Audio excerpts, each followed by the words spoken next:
Bueno, hola amigos y amigas. Una vez más, en el aula de salud intentamos promover la salud de todas las personas de la ciudad de Alicante. En este caso, se ha organizado una mesa redonda en torno al tema de diabetes en atención primaria. Y organizado, como ya he dicho, por el aula de salud de la Universidad de Alicante y los ponentes que ahora iré nombrando.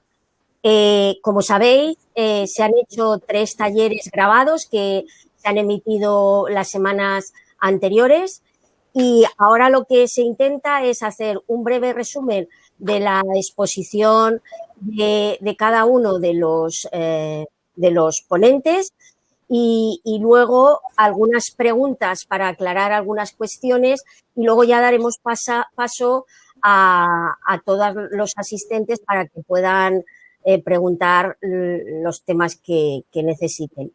Primero, antes de todos los pacientes generales, daremos paso a Eva y a Mercedes, que son pacientes que voluntariamente han querido formar parte de esta mesa y bien con alguna pregunta o compartiendo alguna experiencia o vivencia, ¿no?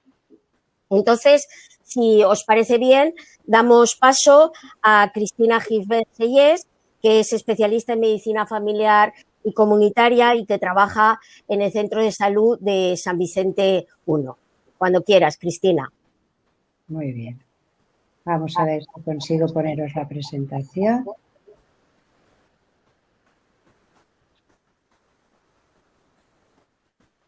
Bien. ¿Me escucháis bien, no? Perfecto. Vale. Pues bueno, yo como primera parte tengo un poquito el resumen de lo que serían los temas más conceptuales y de lo que sería la diabetes y sus características. Esta primera diapositiva, como me ha presentado, ya no la necesitáis, ¿vale? Ya sabéis que soy médico de familia. Y bien, quería pues seguir un poquito, ya que es el principio, aunque sea un poquito más arduo, recordar un poquito qué era la definición de la diabetes y, como todos bien sabéis, se trata de una enfermedad crónica que lo que pasa es que tiene unos niveles de glucosa elevados en sangre, que es lo que presentan las personas con esta enfermedad. Las personas diabéticas, el páncreas, lo que pasa es que no funciona de forma adecuada y bien o no produce la insulina, que sería la hormona que metabolizaría la glucosa, o bien el cuerpo no es capaz de utilizarlo de una forma adecuada. Y como previamente en el vídeo se habló del tema de la insulina y del glucagón, que porque conocierais los términos, la insulina todo el mundo conocéis que es la hormona que se utiliza para el tratamiento de esta enfermedad, y el glucagón, que es otra hormona que se produce en el mismo sitio pero que realmente hace el efecto contrario, como también habréis visto en alguno de los otros talleres, y que se utiliza en los casos de hipoglucemia. Lo genera el propio cuerpo cuando estamos en ayunas o se administra de forma exógena cuando es necesario. Que tenemos varios tipos de diabetes, pero fundamentalmente hablábamos de la diabetes tipo 1, que es la que tiene una carencia absoluta de insulina.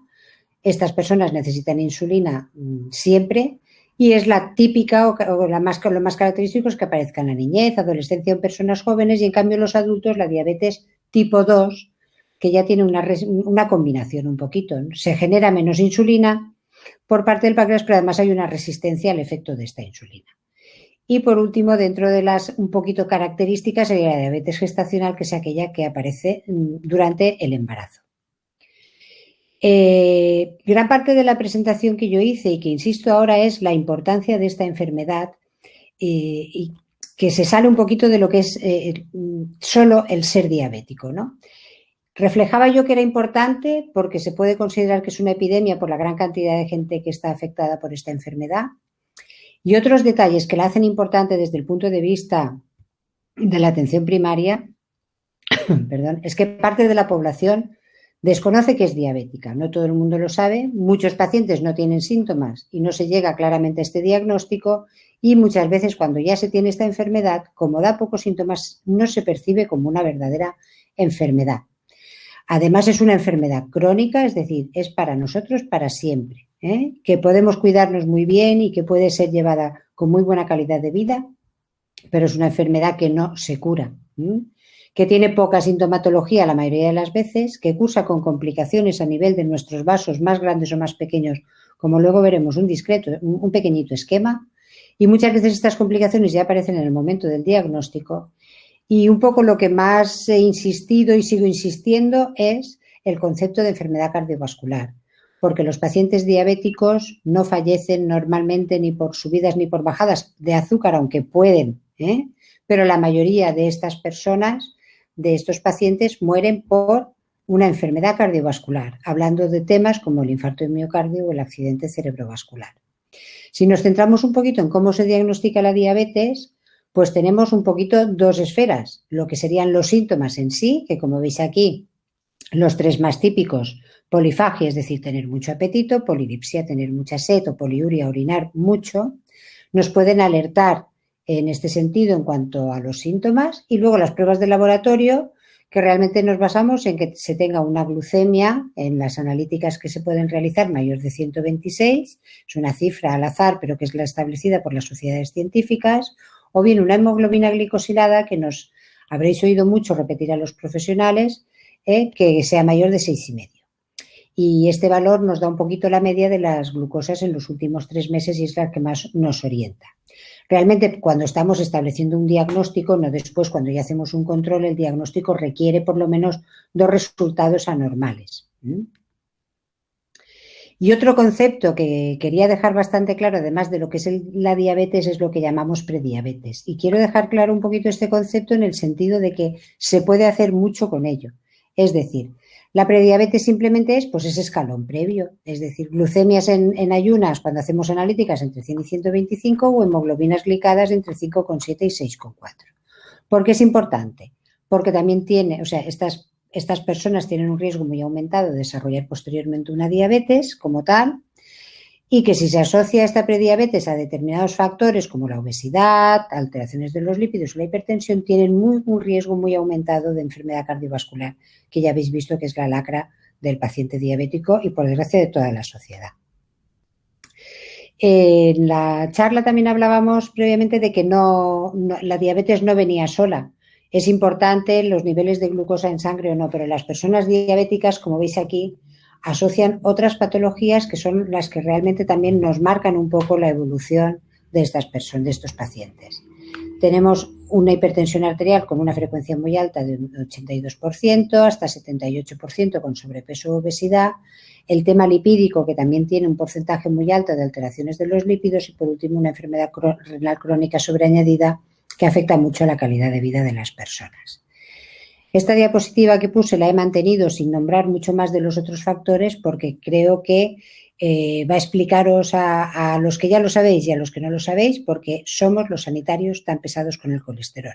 Es decir, realmente la dislipemia, las alteraciones del colesterol y el famoso LDL o colesterol malo es el que obstruye nuestras arterias y el que hace que tengamos problemas serios por el aumento del colesterol.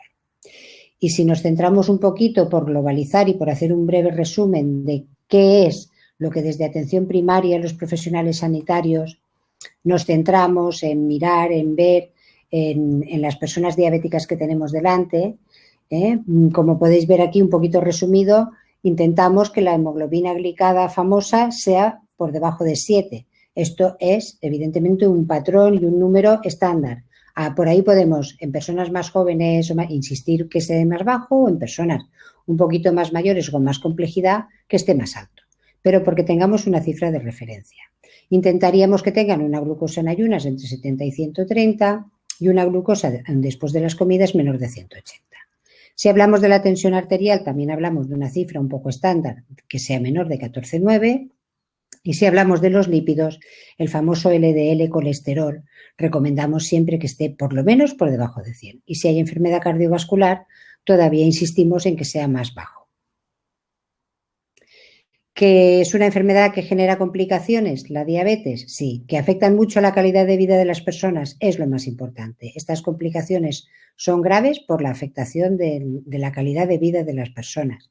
Pueden afectar al ojo, generando una retinopatía que genera ceguera, pueden afectar al riñón y sabéis que al final se puede acabar a veces en diálisis, puede producir más ictus, puede afectar a las extremidades inferiores con las famosas amputaciones y sobre todo los infartos y la afectación del corazón, como he nombrado previamente. Y si ya vamos a pasar al tratamiento de la diabetes, como he dicho yo en la primera, porque me toca la primera, pero mis compañeros veréis que insisten en las tres columnas, en los tres pies de el tratamiento de la diabetes, que no son más que una alimentación saludable, un ejercicio físico y la utilización de fármacos, que es realmente la parte más un poco que comento yo, porque de lo otro se hablará en las siguientes charlas, ¿vale? Y si hablo del tratamiento de la diabetes tipo 1, pues sabéis que como hay un déficit de insulina, es insulina. Y esta insulina se puede administrar o bien en pluma o bien en bomba, y que realmente es el único tratamiento que se dispone hoy en día, aunque se están intentando algunos avances con algunos fármacos, pero todavía no está nada establecido y se utiliza la insulina como tratamiento. Si hablamos del tratamiento de la diabetes tipo 2, pues fijaros todo lo que tenemos aquí. Desde fármacos orales en comprimidos a fármacos inyectables, entre ellos la insulina y otros fármacos que se administran vía subcutánea, y que hoy en día disponemos de un arsenal enorme para tratar a la gran variedad de pacientes diabéticos que tenemos todos los días en nuestras consultas. Y por último, y por terminar ya, si yo tengo que centrarme un poquito en cuáles son los elementos clave que yo tengo que controlar en la diabetes, diría que por una parte, evidentemente, es una alteración del metabolismo de la glucosa, y lo que yo pretendo o lo que pretendemos desde el punto de vista sanitario es establecer un control glucémico, es decir, que ese azúcar no supere unas cifras que nosotros consideramos deseables. Pero tan importante va a ser el control del peso, y tan importante, o en algunos momentos hasta más, el control de los factores de riesgo cardiovascular, que como habéis ido viendo a lo largo de la charla, del taller previo y del resumen que os estoy haciendo, incluye desde la obesidad, el sedentarismo, el tabaco, que no se nos olvide, el colesterol y también la tensión. Y por último, un poco dentro de estas conclusiones que resumen un poco la idea base de este tema de la diabetes, recordaros que es una enfermedad crónica, que no viene sola, que tenemos muchos compañeros de viaje que ya hemos visto, que está asociada a un alto riesgo cardiovascular que nunca debemos de perder de vista, los pacientes porque lo sufren, los profesionales porque tenemos que estar muy al tanto de todos esos factores, que el tratamiento tiene tres pilares que hemos comentado: la alimentación, el ejercicio y los fármacos. Esto creo que lo vamos a repetir mis compañeros hasta la saciedad. Tiene que basarse en los tres pilares al mismo tiempo, no nos vale uno solo.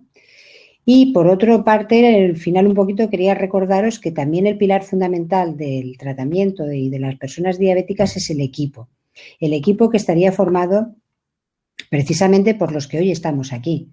Medicina, yo como médico formo parte de ese equipo, puedo aportar mi granito de arena, enfermería aportará su granito de arena, pero la persona fundamental es el paciente, pero no tanto como paciente. He puesto este nombre porque es la nomenclatura general, pero como esa persona con una enfermedad que tiene una capacidad de decisión, que tiene una capacidad de hacerse una idea de qué es la enfermedad, qué es lo más importante para él, y que tiene que tomar decisiones junto con el médico y con enfermería para salir adelante y hacer lo mejor que pueda para su salud y para su calidad de vida. Y por mí, ¿vale?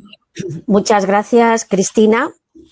La siguiente ponente es Lidia Iglesias, que es enfermera familiar y comunitaria y trabaja en el Centro de Salud de Campoamor, y que nos va a hablar de los cuidados básicos en el paciente tipo 2, como son el ejercicio, la alimentación y otros temas. Adelante, Lidia. Hola, buenas tardes a todos y bueno, bienvenidos a esta mesa redonda. Expondré mi pequeño resumen, que si habéis visto el taller anterior, bueno, pues veis que es un mini resumen de los 3 puntos principales, como ha marcado Cristina, que se basa en la alimentación, en el ejercicio y en el tratamiento. A ver si se ve mi presentación.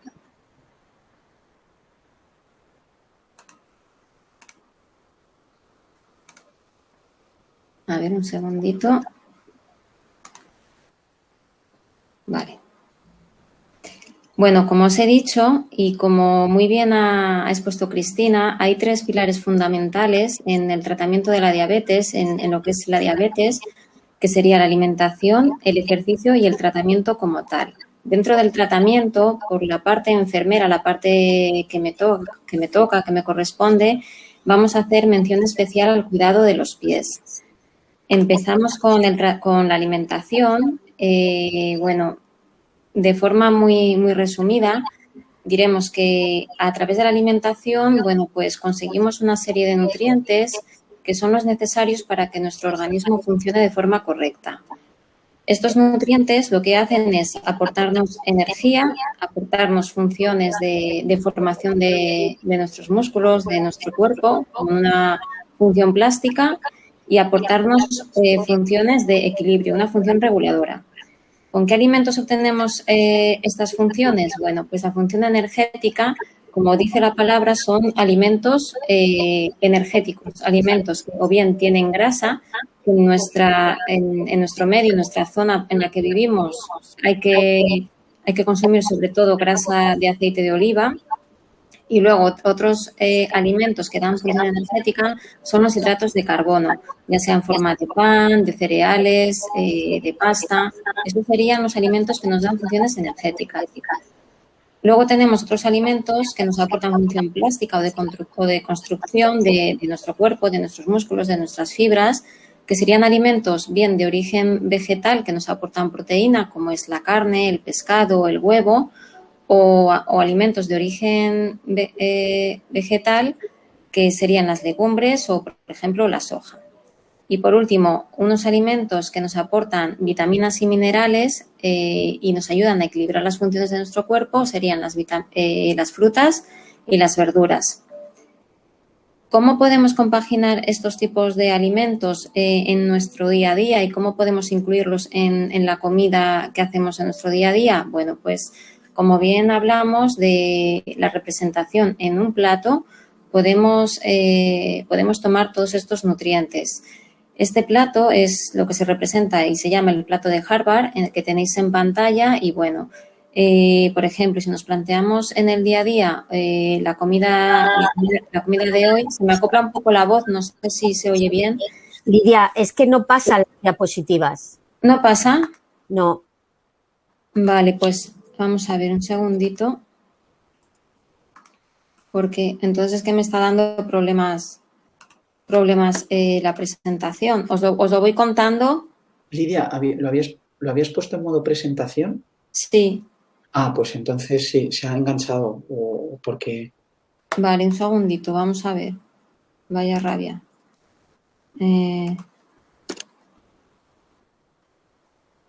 Vale, a ver si ahora no se cuelga, ¿vale? Bueno, voy a ir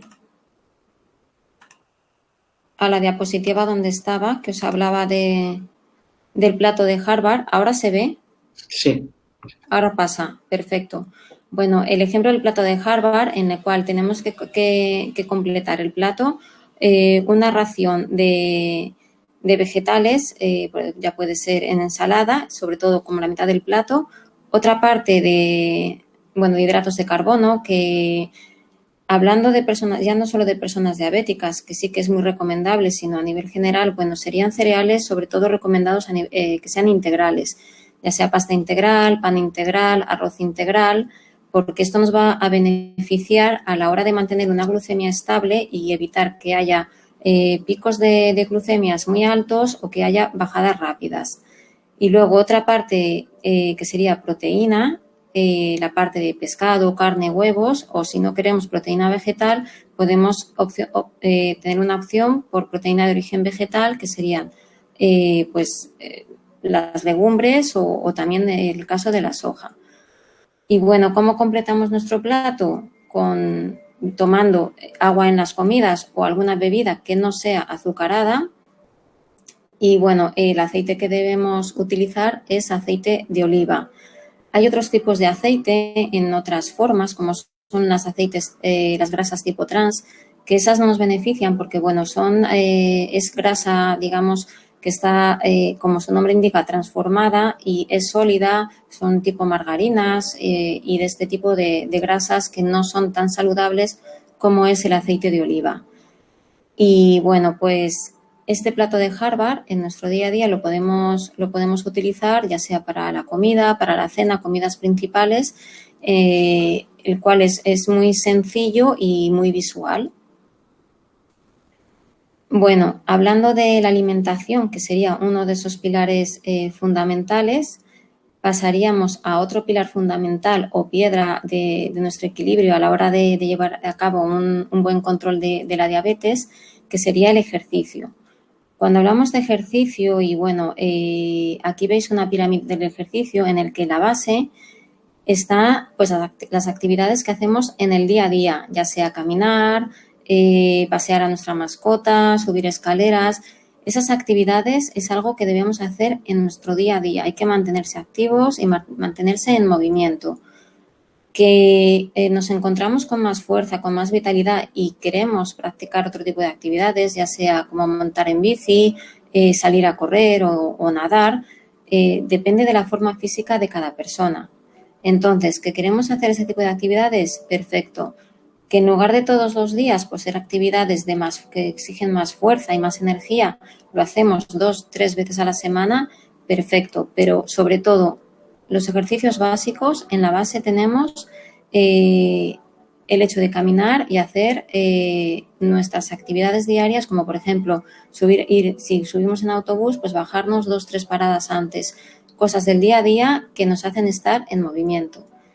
¿Y por qué la importancia del ejercicio? Bueno, pues hemos visto en el taller, como os mostré, que nos da una serie de beneficios que no nos da el sedentarismo, por supuesto.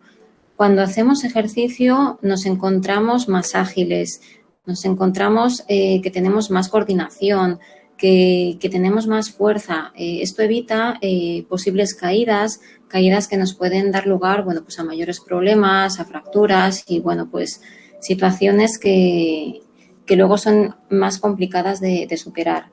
El ejercicio también hace que nuestros niveles de tensión sean menores o que sean normales, ¿vale? Que no tengamos hipertensión. Un dato muy importante, puesto que la diabetes es uno de los factores, como ha dicho la compañera, que produce enfermedades a nivel de corazón, con lo cual, haciendo ejercicio podemos mantener un corazón sano y una tensión adecuada. Bueno, como os muestro en la pantalla, veis aquí muchos más beneficios que nos ayuda a un mejor funcionamiento pulmonar, mejor capacidad pulmonar.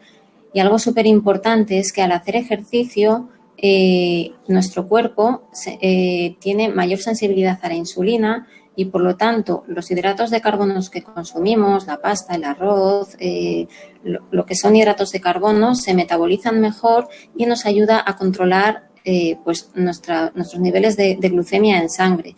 Es decir, nos ayuda a evitar que tengamos hiperglucemias y bueno, pues evidentemente a llevar un buen control de nuestra diabetes.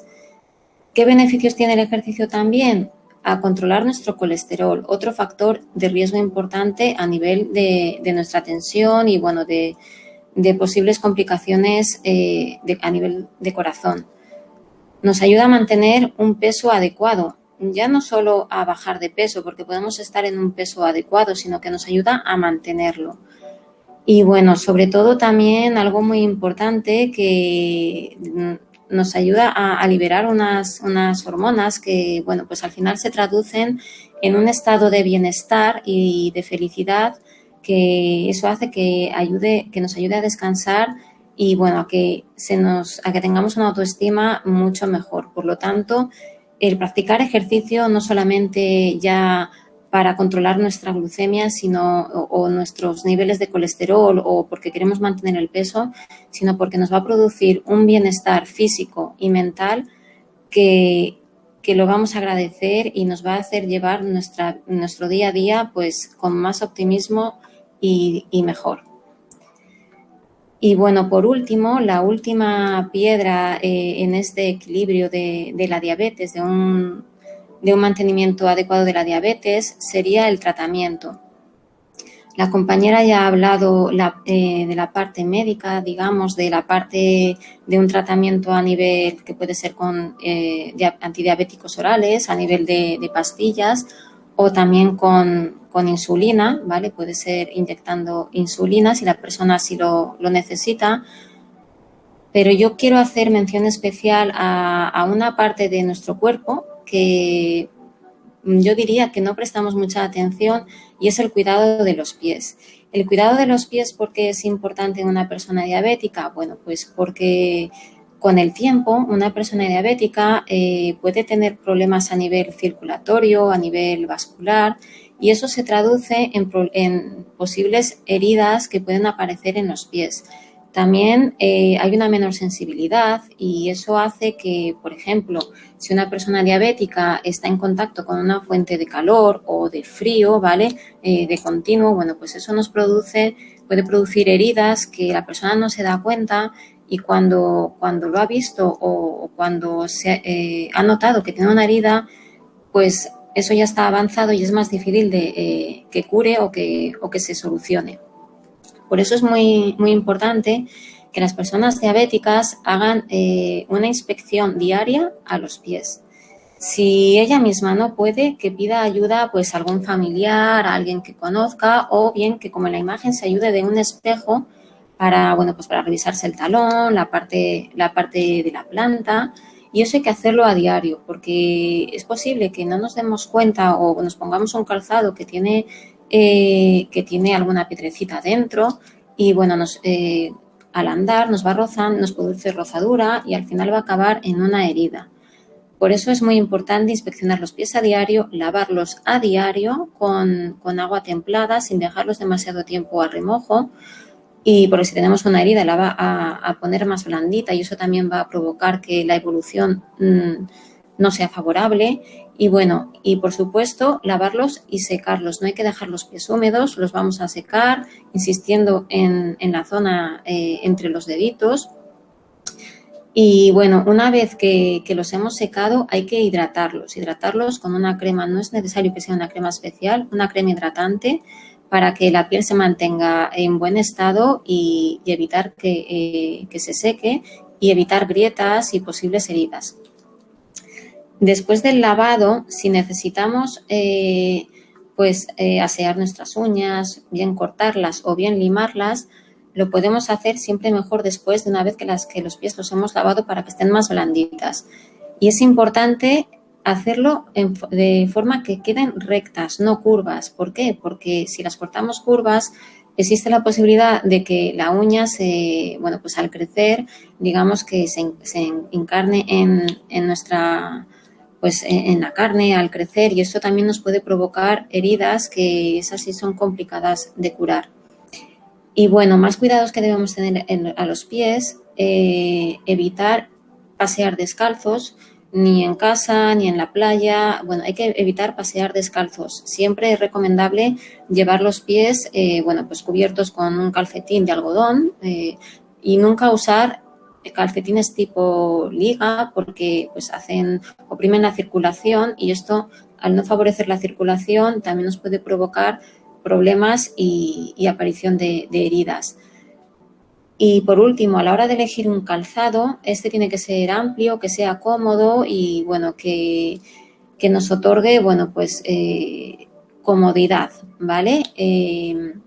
Evitar usar tacones muy altos en el caso de las mujeres, ¿no? O, por ejemplo, el uso de sandalias, que también se pueden hacer rozaduras, si no se adapta muy bien al pie, pues nos pueden hacer heridas y bueno, eso no nos favorece a la hora de cuidar los pies.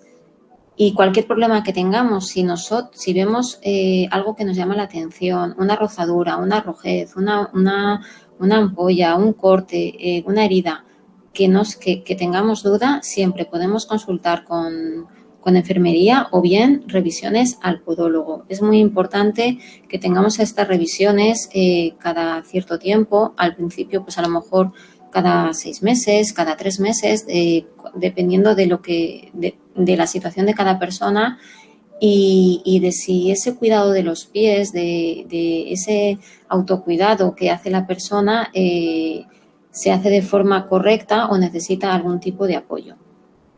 Y bueno, pues hasta aquí los 3 pilares fundamentales. En resumen, podría decir que el primer pilar fundamental o uno de los pilares fundamentales es la alimentación, que en nuestro medio, bueno, basado en la dieta mediterránea por el tipo de alimentos que tenemos, con aceite de oliva y bueno, también complementada con frutos secos, a ser posible, nueces, almendras, avellanas y bueno, pues eligiendo los alimentos basándonos en el plato de Harvard. El siguiente punto o la siguiente piedra fundamental de este equilibrio sería el ejercicio físico, a ser posible a diario o simplemente con caminar 30 minutos al día sería suficiente. Y bueno, cumplir con el tratamiento, la tercera piedra del equilibrio, cumplir con el tratamiento, ya sea tratamiento oral o tratamiento con insulina y bueno, hacer especial hincapié, nunca mejor dicho, en el cuidado de los pies para un buen control de esas posibles heridas. Y bueno, sobre todo, ser felices, vivir con lo que tenemos y bueno, tener optimismo, porque con optimismo la vida siempre se verá mejor. Y bueno, hasta aquí mi pequeño resumen. Ahora doy paso a mi compañero. Muchas gracias, Lidia. Efectivamente, ahora estará con nosotros Fernando Lucas, que es enfermero que trabaja en el Hospital General Universitario de Alicante en el servicio de endocrinología y nutrición. Y pues, sin más, va a hablar creo que de los cuidados avanzados en el paciente tipo 1 y 2, que ya lo hizo en la sesión grabada y que ahora va a exponer el resumen de las cosas más importantes.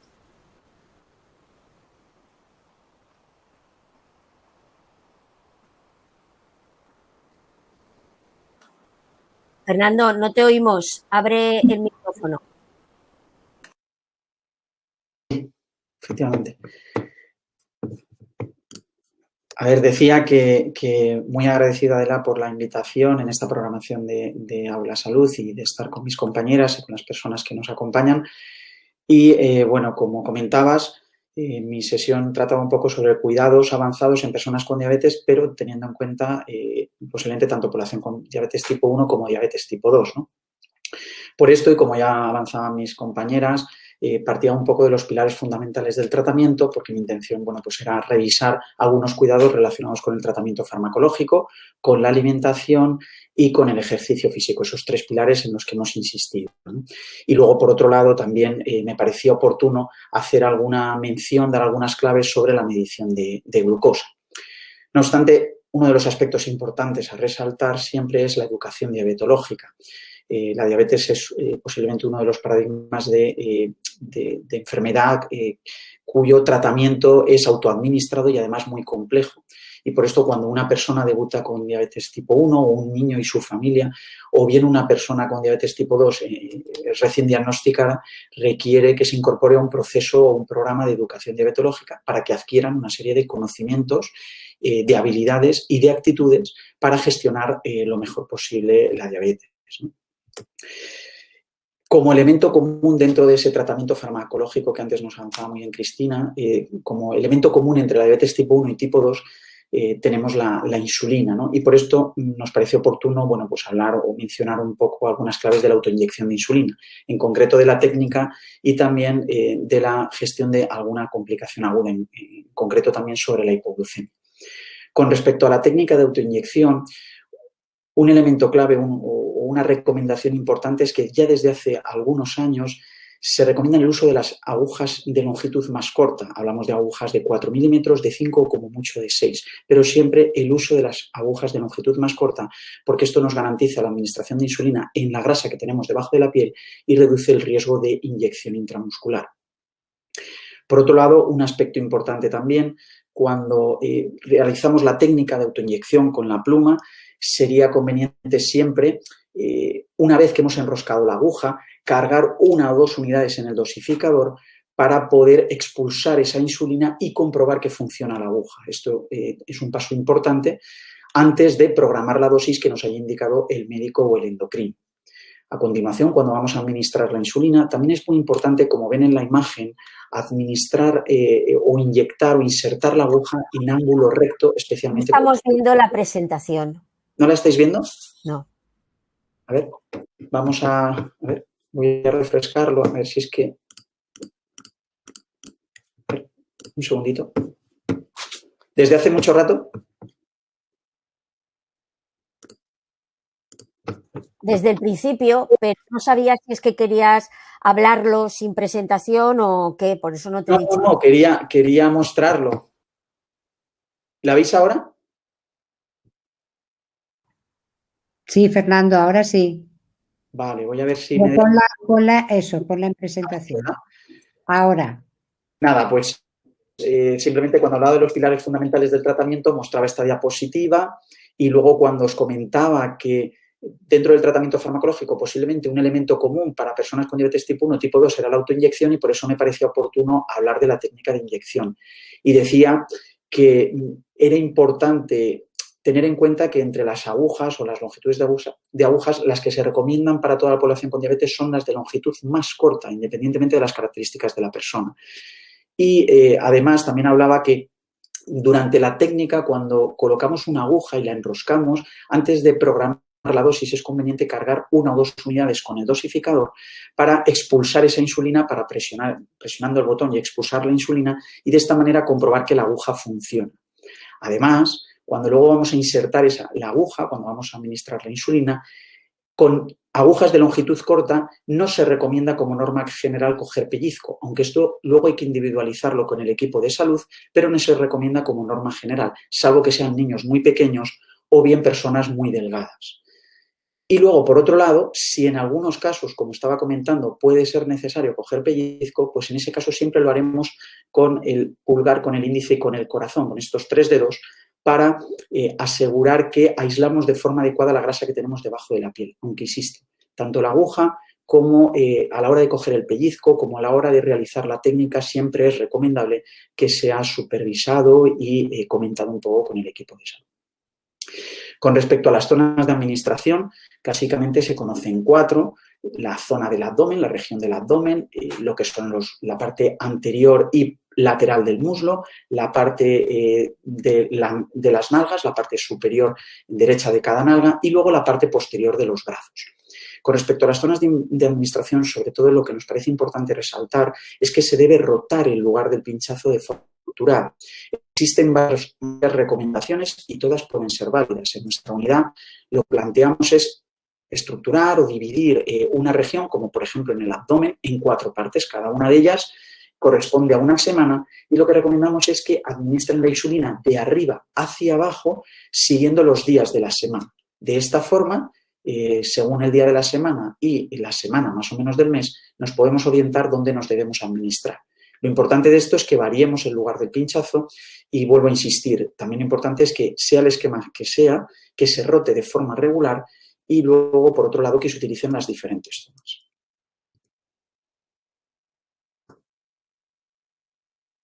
Con respecto a complicaciones relacionadas con la administración de insulina y también con algunos fármacos orales, nos encontramos con la hipoglucemia, o también conocida como bajada de glucosa, ¿no? La hipoglucemia se considera un nivel de glucosa que está por debajo de 70 miligramos por decilitro y habitualmente asociado a este valor acompañan algunos síntomas como pueden ver cansancio, temblores, palidez, sensación de malestar y además si baja el nivel de glucosa aún baja más, también se pueden tener alteraciones en el comportamiento, dificultad en el habla e incluso la pérdida de consciencia. Para aquellas personas que llevan tratamiento con insulina o aquella población que lleva tratamiento con insulina o fármacos que pudieran producir niveles bajos de glucosa, en estos casos es conveniente tener en cuenta que como causa de la bajada de azúcar puede ser que nos hayamos administrado demasiada medicación o que hayamos tomado menos alimentos que aportan hidratos de carbono, como antes comentaba mi compañera Lidia, o que hayamos hecho más actividad o ejercicio físico del habitual, ¿no? Por este motivo, en caso de que se identifique un valor bajo, por debajo de 70, vaya o no acompañado de síntomas, siempre se recomienda tomar una pequeña cantidad de hidratos de carbono de absorción rápida. Esta cantidad varía mucho según la edad, según las características de la persona, incluso en la misma persona puede variar en función del momento del día e incluso en función del tipo de tratamiento. La idea es que hay que tomar una pequeña cantidad de hidratos de carbono, ahora les mostraré unos ejemplos, y luego tenemos que hacer un control en torno a los 15 minutos. Una vez que está realizado se ha hecho ese control, podemos ver si nos hemos recuperado o seguimos teniendo el nivel de glucosa bajo. Si nos mantenemos con un nivel de glucosa por debajo de 70, volveremos a tomar cada 15 minutos esta pequeña cantidad de hidratos de carbono. Y si lo que observamos es que ese nivel ya ha subido, que ese nivel está por encima de 70, 80, pues en ese caso podemos hacer dos cosas. Si nos toca comer, pues, y además llevamos, por ejemplo, tratamiento con insulina, pues administraremos la insulina y empezaremos a comer. Pero si vamos a tardar en comer, nos podemos plantear el tomar una pequeña cantidad de hidratos de absorción lenta, como puede ser medio vaso de leche, o un trocito de pan, o un yogur natural. Entre las opciones para resolver una hipoglucemia, lo importante es utilizar hidratos de lo que llamamos absorción rápida. Hay algunos comerciales y luego tenemos el clásico zumo, por ejemplo, o agua con azúcar. En este caso, lo importante tener en cuenta es que para niños muy pequeños a veces puede ser útil tomar entre 2-3 gramos hasta 5 o 6 como máximo. En niños ya a partir a lo mejor de los 8 o 10 años, pues podemos tomar unos 10 gramos de hidratos de carbono. Y en niños mayores de 11 años, 12, y en la población adulta puede ser necesario tomar entre 10 y 15 gramos de hidratos de carbono. Como digo, aquí tienen unos ejemplos, pero que se puede recurrir a lo que es el zumo o al agua azucarada. Y con respecto a otro pilar que también mencionábamos, la alimentación, me pareció oportuno insistir primero en una idea, y es que actualmente las sociedades científicas tienden a recomendar que el asesoramiento nutricional proceda de aquel especialista que se ha preparado para ello, que es el dietista nutricionista, ¿no? Lo que pasa que es una figura que actualmente carecemos en la sanidad pública, ¿no? Y por esto los profesionales que atendemos a las personas con diabetes, pues tratamos de abordarlo con ciertas limitaciones, pero lo hacemos, eso sí, intentando seguir las recomendaciones de dichas sociedades, ¿no?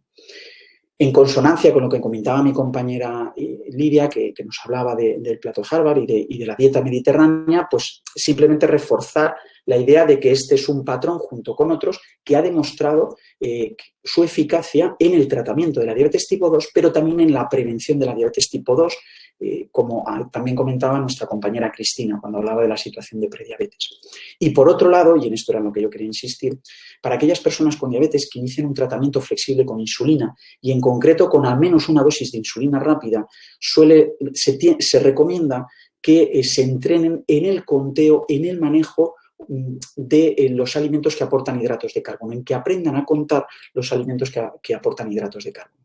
Y para esto puede ser útil un sistema quizá más avanzado, por supuesto, pero es un sistema que se conoce como plan de alimentación por raciones o de intercambios, donde los alimentos también los clasifican en grupos, como pueden ver en la pantalla, donde, por ejemplo, el grupo de la leche, de las harinas, de las frutas o de las verduras son grupos de alimentos que aportan hidratos de carbono. Y estos grupos que ven aquí se componen de una serie de alimentos que cuentan con unas cantidades a su lado. Cada una de esas cantidades es la que equivale a una ración, o dicho de otra manera, una ración de hidratos de carbono es la cantidad de alimento que aporta 10 gramos de hidratos de carbono. Por ejemplo, en el caso del grupo de las harinas, una ración de harinas son 50 gramos de patatas. ¿Por qué es importante conocer esto? Bueno, pues en estos casos, porque si, como ven en la tabla de arriba, una persona tiene que tomar 4 raciones de harinas en la comida y sabemos que una ración de patatas son 50 gramos, pues esa persona se tendrá que pesar 200 gramos de patata. De esta forma, está haciendo un aporte similar de hidratos de carbono ese día con respecto a otro. Porque si observan justo un poquito más abajo, verán que pone 20 gramos de pan. Si otro día quieren tomar 4 raciones de harinas, lo que tendrán que hacer es multiplicarlo por 20 y de esta manera se tendrán que servir 80 gramos de pan. El día que tomen 80 gramos de pan harán un aporte muy parecido al día que toman 200 gramos de patata. Lo mismo ocurre con la fruta, por ejemplo.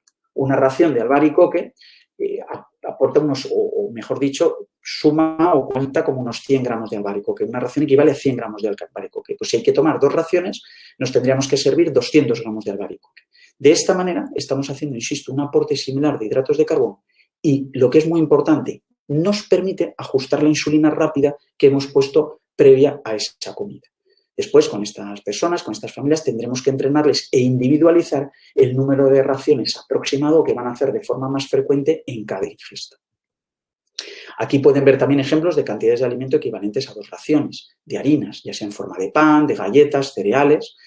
Aquí los tienen también de fruta. Aquí pueden ver la cantidad que equivale a 2 raciones de diferentes frutas o diferentes farináceos o lácteos. Me gustaría resaltar que estos materiales están obtenidos de una página web que se llama diabetesalacarta.org, que les recomiendo que consulten porque muestra materiales muy buenos tanto de alimentación como de ejercicio físico. Y aquí también tienen ejemplos de pan y de platos equivalentes a 2, a 4 y a 6 raciones. Aquí estamos tomando la cantidad equivalente a 2 sobres de azúcar de los antiguos, aquí a 4 o aquí a 6. No es que estemos tomando azúcar, estamos tomando hidratos de carbono que podemos considerar más saludables, pero que equivalen a esas cantidades. Por tanto, yo un día, si tomo esta cantidad, estoy haciendo un aporte de hidratos de carbono similar a si tomo esta o si tomo esta de aquí. Y para el uso del plan por raciones y a nivel avanzado también se emplea lo que se conoce como el ratio insulina-hidratos de carbono. Esto no es más que la cantidad de insulina rápida necesaria para cubrir una ración de hidratos de carbono, que nos permite variar el número de raciones. Por ejemplo, si habitualmente llegamos a una comida con niveles de glucosa que oscilan entre 80 y 130, administramos 6 unidades de insulina rápida para tomar 6 raciones, que van a ser 4 de harinas y 2 de fruta. Y observamos que a las 2 o 3 horas después el nivel de glucosa está por debajo de 180 como norma general, quiere decir que esta insulina de 6 unidades nos cubre bien estas 6 raciones. Por tanto, podemos decir que una unidad nos va bien para una ración. De esta manera, el día que esa persona tome 6 raciones se pondrá 6 unidades, pero el día que tome 4 raciones podrá ajustarla a 4 unidades, a razón de una unidad por ración. Y con respecto al otro pilar, el ejercicio físico, bueno, pues reforzar y en consonancia con lo que comentaba mi compañera, actualmente, como ya bien decía, para población con diabetes se recomienda el ejercicio físico de forma regular. En niños pequeños, por ejemplo, hablan de 60 minutos al día y si es más vigoroso, con 3 días a la semana puede ser óptimo, ¿no? En personas adultas con diabetes tipo 1 o tipo 2 hablan de repartir 2 horas y media aproximadamente de ejercicio aeróbico junto con ejercicios de resistencia y esto siempre pues unos 3 días por semana y no más de 2 días seguidos sin actividad. Y para personas más mayores, con más limitaciones, pues se viene a insistir un poco en la importancia de evitar el sedentarismo y de plantearse ejercicios de flexibilidad y equilibrio como puede ser el yoga. Haciéndome eco de esta página de las que le hablaba antes, de diabetesalacarta.org, vienen muy bien algunos materiales, uno de ellos es este, donde plantean un programa de entrenamiento semanal que puede ser para ir 3 días a la semana, 5 o 7. Yo les traigo el ejemplo de 3 días a la semana, donde muestra la actividad aeróbica junto con ejercicios de resistencia que se pueden realizar. Teniendo en cuenta que, en principio, el ejercicio aeróbico se entiende pues, como caminar, como decíamos antes, bailar o nadar, mientras que los ejercicios de resistencia tienen que ser ejercicios como muestran estos paneles, donde tratamos de hacer ejercicios con ciertos pesos, ¿no? O que puede ser nuestro propio cuerpo o pueden ser algunos elementos con los que podemos disponer en casa, ¿no? Y para ir concluyendo, otro de los pilares que también me pareció oportuno mencionar era el de la medición de glucosa para población con diabetes tipo 1 como norma general y en personas con diabetes tipo 2 también se puede dar en bastantes situaciones. Puede ser necesario el autoanálisis de glucosa capilar y el uso de los sensores de glucosa. Con respecto a la técnica de autoanálisis, cuando se va a realizar la prueba de glucemia capilar para ver cómo tenemos el nivel de glucosa, es muy importante lavar las manos de agua y jabón, porque si hemos manipulado un alimento dulce, como puede ser una fruta, el valor nos puede salir más alto de lo que tenemos realmente. Por otro lado, también es importante que cuando acercamos, se ve ahí de fondo en la imagen, la muestra al reactivo, es importante esperar a que se rellene completamente, a que nos avise el glucómetro que ha recogido la muestra suficiente o a que inicie la cuenta atrás para que retiremos la gota. Esto es importante. Y si en algún momento, por cierto, no pudiéramos lavar las manos porque esto nos coge fuera, puede ser útil retirar la primera gota con un algodón seco o con una gasa y mostrar o colocar la segunda. Esto nos va a garantizar o nos va a ayudar posiblemente a que el resultado que salga se parezca lo máximo posible, como decía, a lo que tenemos en ese momento, ¿no? Y en cuanto al número de controles, también me pareció importante mencionarlo porque, bueno, ya desde 2012 se establece la Sociedad Española de Diabetes una serie de unas recomendaciones sobre cuántos controles debemos hacer al día o a la semana en función del tipo de tratamiento, pero también del grado de control que tengamos. Entendiendo como control de glucosa inestable cuando hay un cambio de tratamiento, como pueden ver, o hay un cambio en el estilo de vida. En estas situaciones nos podríamos plantear que puede variar algo más la glucosa y puede ser necesario hacer más controles. Por tanto, ellos insisten en que es importante saber que en determinados momentos, en función del tratamiento y del grado de control de nuestra glucosa, podemos realizar más o menos controles. Naturalmente, con aquellos tratamientos que tienen más riesgo de hipoglucemia o que, sobre todo cuando estamos hablando de insulina y de tratamientos más complejos con insulina, siempre se va a aumentar el número de controles, ya sea en momento de estabilidad o en momento de inestabilidad. Pero además, no solo recomiendan un número de controles en función del tipo de tratamiento y del grado de control, sino que también nos sugieren de forma orientativa cuándo realizar esos controles. Por ejemplo, para una persona con diabetes tipo 2 que lleva una dosis de insulina lenta al día, que lleva una insulina basal, si está en un momento de estabilidad, de buen control, con hacer 3 controles a la semana podría ser suficiente. En ayunas y luego 2 horas después de desayunar y 2 horas después de comer a días alternos. Como ven en la imagen, a lo mejor un miércoles y un viernes. Mientras que si acabamos de iniciar el tratamiento con insulina basal o estamos haciendo algún ajuste por cualquier motivo, puede ser pertinente hacer un número de controles mayor. Ellos recomiendan de hacer hasta 3 al día. Y en el ejemplo lo que orientan es, pues haga 3 controles antes de cada comida un día y otro día 3 controles, pero 2 horas después de cada comida. Y de esta forma, pues tenemos algo más de información para valorar si es preciso realizar ajustes en el plan terapéutico. Y para concluir, quería mencionar los sistemas de monitorización de glucosa intersticial, que son sensores de glucosa que miden el nivel de glucosa constantemente. Estos sistemas están financiados actualmente en la Comunidad Valenciana solo para personas con diabetes tipo 1 en determinados supuestos. Son sensores que se aplican en el brazo o en el abdomen y envían información de cómo está la glucosa a determinados receptores o dispositivos, o bien hay uno de ellos que tenemos que acercar el lector o la aplicación para leer, para ver cómo tiene en ese momento el nivel de glucosa. ¿Por qué han supuesto un gran cambio posiblemente estos sistemas para las personas con diabetes? Pues por 3 motivos. Primero, porque no solo nos dan la información de la glucosa, como ocurría con la capilar, sino que nos dicen con esa flecha de dónde viene la glucosa y a qué velocidad. Además, nos muestran cómo ha estado la glucosa en las últimas 8 horas. Por otro lado, permiten la configuración de alarmas. Nos avisan de cuando la glucosa está muy baja o de la glucosa está muy alta. Y esto genera una gran tranquilidad, especialmente para cuidadores y, en concreto, de los padres de niños con diabetes, ¿no? Y, por otro lado, efecto retrospectivo, cuando miramos hacia atrás, nos dan una información más completa. Antes había información que nos pasaba desapercibida. Podíamos ver lo que ocurría antes o después de una comida o una de merienda, pero no veíamos lo que ocurría a lo mejor entre esos 2 valores, ¿no? Y para concluir, me gustaría reforzar una idea que plantea la Asociación de Educadores en Diabetes, la Asociación Americana de Educadores en Diabetes, que habla de estas 7 comportamientos o conductas de autocuidado, que van en la línea de lo que han comentado anteriormente mis compañeras, y es con lo que me gustaría quedarme, ¿no? Y es la idea de que siempre tendremos que tratar de fomentar o de llevar a cabo una alimentación lo más saludable posible, realizar actividad y ejercicio físico. Si llevamos tratamiento farmacológico, tomarlo de forma regular y además si hay algún problema, pues consultarlo, pero hay que tomar ese tratamiento farmacológico, no dejarlo. En caso de que sea necesario realizar controles de glucosa, realizarlos para tomar decisiones, para ajustar nuestro plan terapéutico, que no necesariamente es el fármaco, sino también puede estar relacionado con la alimentación o con el ejercicio. Tratar de saber gestionar retos cotidianos, cómo me adapto si voy a hacer un ejercicio imprevisto, cómo me adapto si voy a hacer una comida fuera de casa. Reducción de riesgos, es decir, saber gestionar bien las complicaciones agudas en caso de que llevemos un tratamiento farmacológico, por ejemplo, que produzca hipoglucemia. Si llevo insulina, pues tengo que saber prevenir y saber cómo tratar la bajada de glucosa. Y como concluía también mi compañera Lidia, tratar de hacer esto con la mayor actitud posible. Así que, bueno, con esto... Muchas gracias.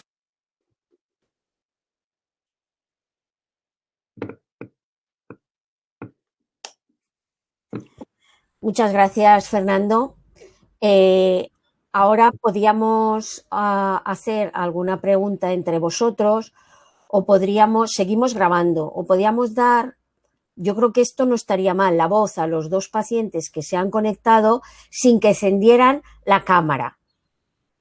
Y entonces ahí yo creo que no va a haber ningún problema porque la verdad es que estamos solos y yo creo que si Eva o Mercedes, sin encender la cámara, solamente con el micrófono, podían hacer alguna pregunta o hacer alguna observación. Pues Eva, que ya veo que has quitado el micrófono.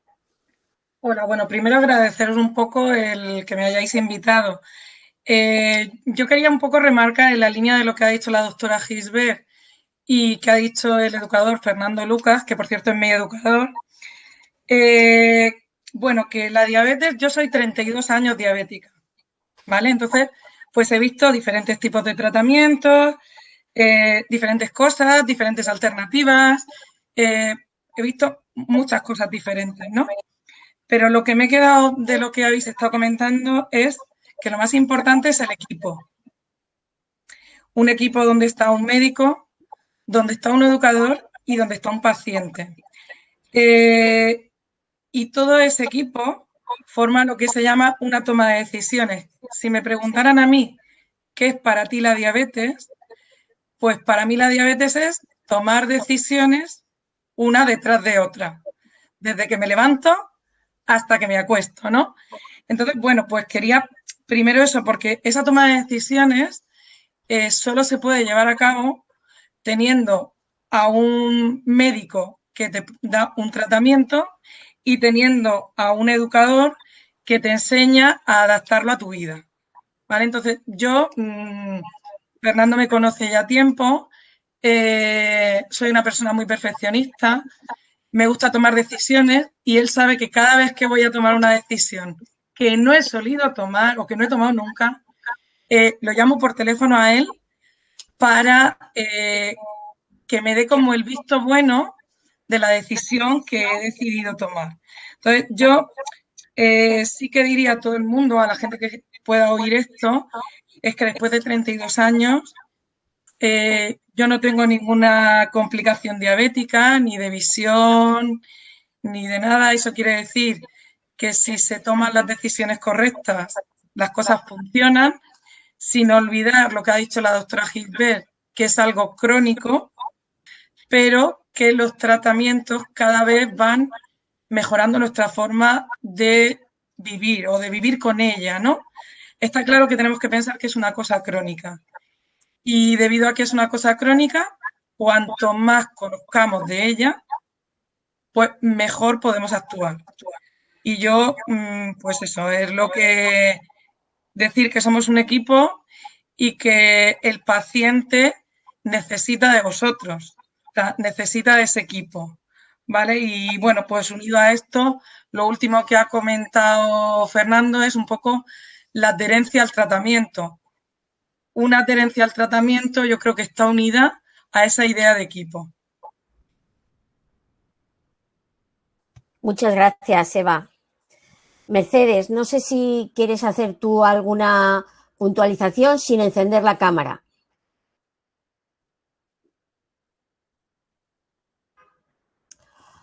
Bueno, pues entonces, si queréis, lo que teníamos planificado, que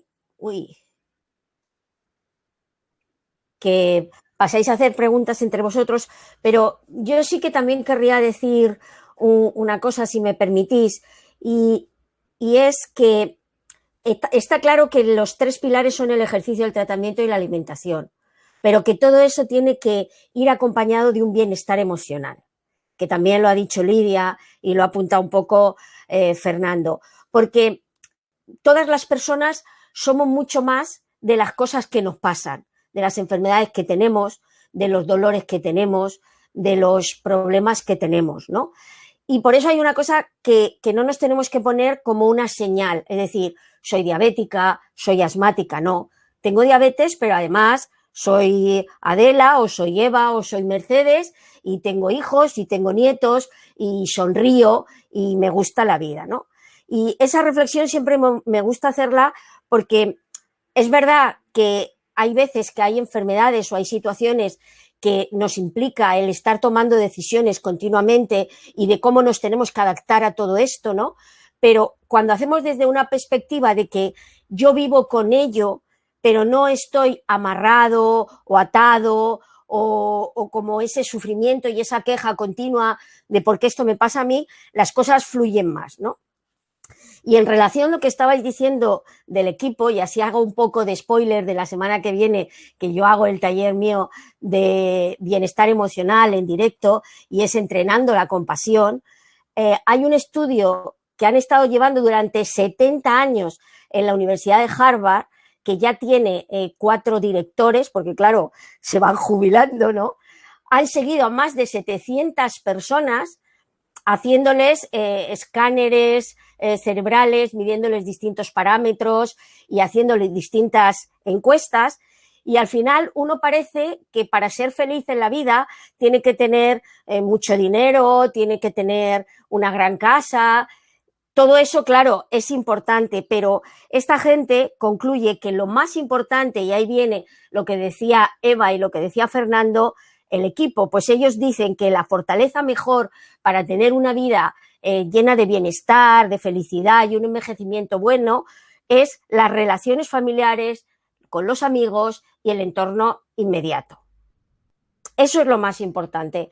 Entonces, que no nos atemos a yo tengo, es que me pasa, sino que con cualquier cosa que nos pasa en la vida podemos ser capaces y nuestro cuerpo se puede adaptar, y si tenemos un buen bienestar emocional y nos lo trabajamos, podemos vivir muy bien y felizmente. Y ese bienestar emocional va a hacer que nuestra enfermedad esté mejor, porque muchas veces estamos obsesionados con la alimentación, con el ejercicio, con hacerlo todo súper bien, pero no estamos tranquilos, no fluye, no...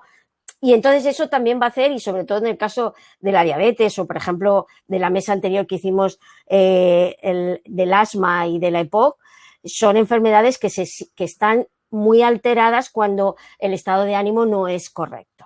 Esa era lo que yo quería decir, y ahora entre los 3 ponentes pues podéis hacer distintas preguntas.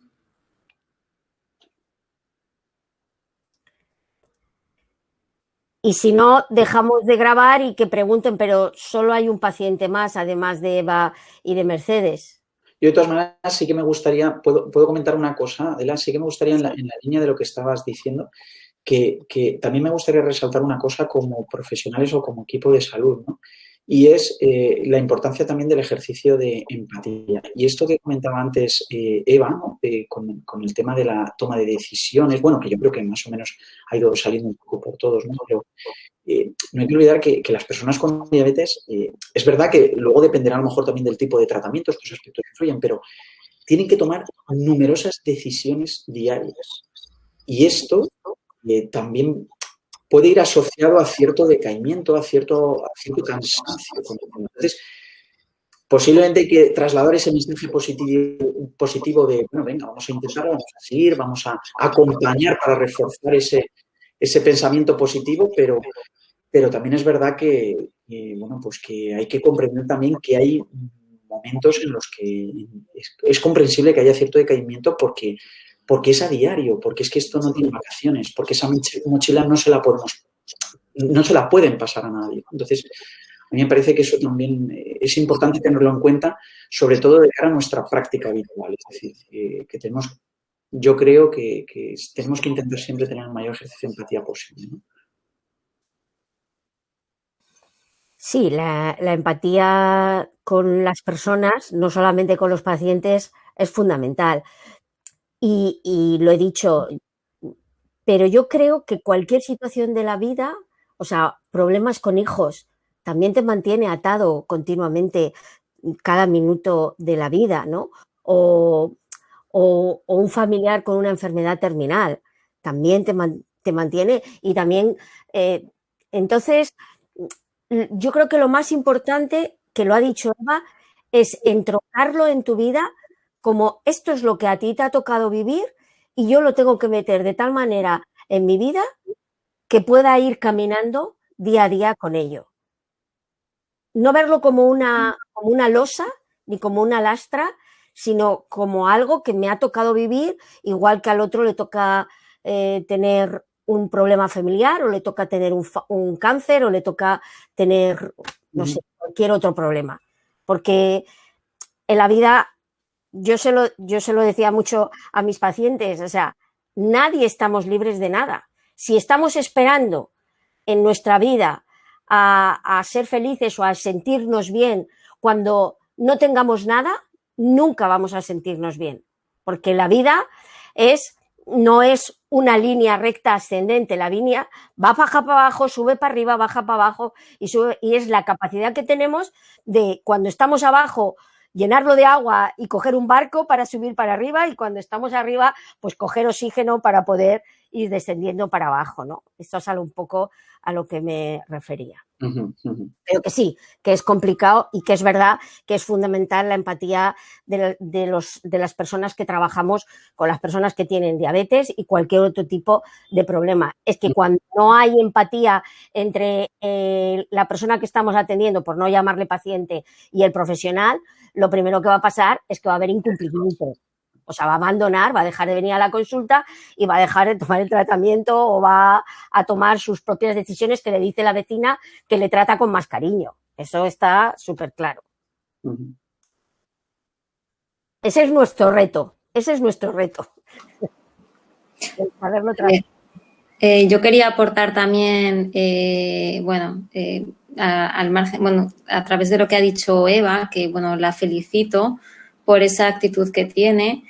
Y veo sobre todo que esa actitud que ella dice que lleva más de 30 años viviendo con diabetes y que no tiene ninguna complicación, ese compromiso que ha hecho ella con ella misma, y ese acuerdo que ha hecho con Fernando, con los profesionales con los que la tratan y que la ayudan a llevar su situación, ese compromiso suyo es el que ha hecho que no tenga ninguna complicación y que haya sido capaz de adquirir esos conocimientos y esos autocuidados tan importantes que son en una persona cuando tiene una situación, ya sea de diabetes, sea de hipertensión, sea de asma, cualquier tipo de enfermedad crónica con la que hay que aprender a vivir, y que nadie nos lo puede solucionar. Sí nos pueden ayudar, pero nosotros somos, la persona misma es la que tiene que decidir y hacer por estar mejor y vivir con esa situación. Entonces, yo creo que aquí el equipo es muy importante, pero la parte fundamental, la piedra clave es la propia persona que tiene esa situación.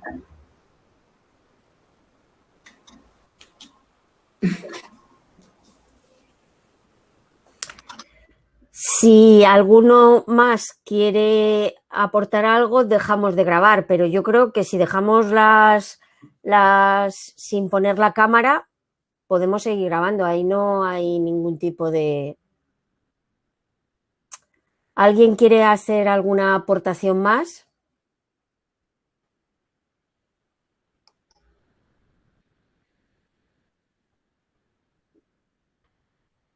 La verdad es que ya hemos cubierto la hora, o sea que si nadie quiere hacer ninguna aportación más, felicitar y dar las gracias a Fernando, a Cristina, a Lidia, a Eva y a Mercedes por estar esta tarde aquí, que a lo mejor hay solecito y estarían más a gusto dando un paseo. Y nada más, hasta la próxima taller o próxima sesión que hagamos, reunión, ¿vale? Pues nada, gracias a todos, ¿vale? Muchas gracias a vosotros. Vale, hasta luego. Hasta luego. Hasta luego.